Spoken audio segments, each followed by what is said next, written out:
Part 7. Call me grandfather. Old Mr. Fu was currently awake at this time.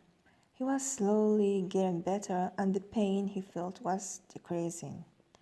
Mrs. Kin was about to leave the hospital room when Jiali asked her mother to take good care of her dog since she was sick. Mrs. Kin looked like she was in dilemma hearing her mention her dog. Follow me outside. I have something to say to you, Mrs. Kin said to her before walking out the door with the bag she came with. Jia Li looked confused with her mother's sudden change in facial looks. She turned to the old man and smiled at him. Grandfather Fu, I will be back. The old man waved at her, and she left. Right outside the door to the hospital, Mrs. Kin sighed as she said to her, I know you are not going to like this, but she is dead. Jia Li was left in a trance. She was yet to fully digest the shocking news her mother just delivered to her. Mom, what do you mean? She asked, trying to waive the possibility of the negative happening. Mrs. Kin sighed before explaining further. Your dog is dead. She died last night. She was old and too sick. Your dad had to take her to the vet, but it was too late. I'm sorry. Tears streamed down Jia Li's eyes. That dog was dear to her heart because it was her grandfather's. Her grandfather owned the dog and used it to take walks with it when he was alive.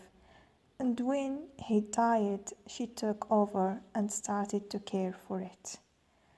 Since her grandfather died, the dog easily fell sick, and she has been so careful with it. Jia Li, don't cry.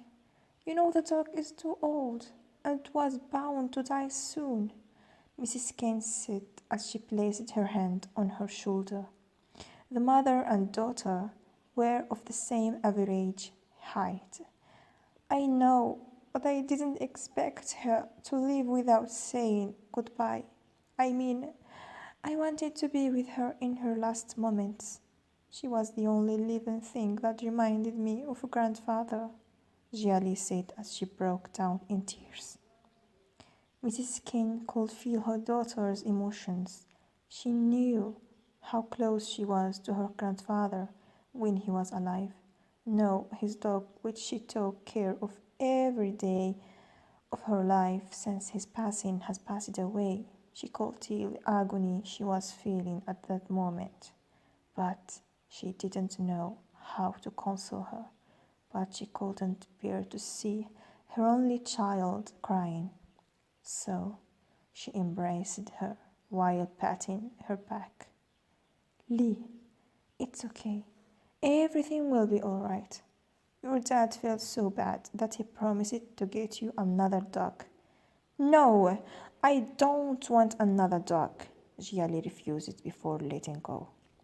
Fine, but stop crying. You don't want to disturb the patient, Mrs. Kin said in a kind reminder. Oh, okay, Jia Li replied as she wiped tears. Mom, has she been buried? She asked. Yes, your dad buried her last night, Mrs. Kin replied. Jia Li sniffed as she completely wiped away her tears. Go in. I will see you later. I need to rest before I resume my duties for today, Mrs. Kin said to her. Bye, Mom, Jia Li said before walking into the room. Seeing her go in, Mrs. Kin turned around to leave. When Jia Li came into the room, the old man's gaze fell on her, and he noticed her red eyes. He could tell she had been crying. Girl, what happened?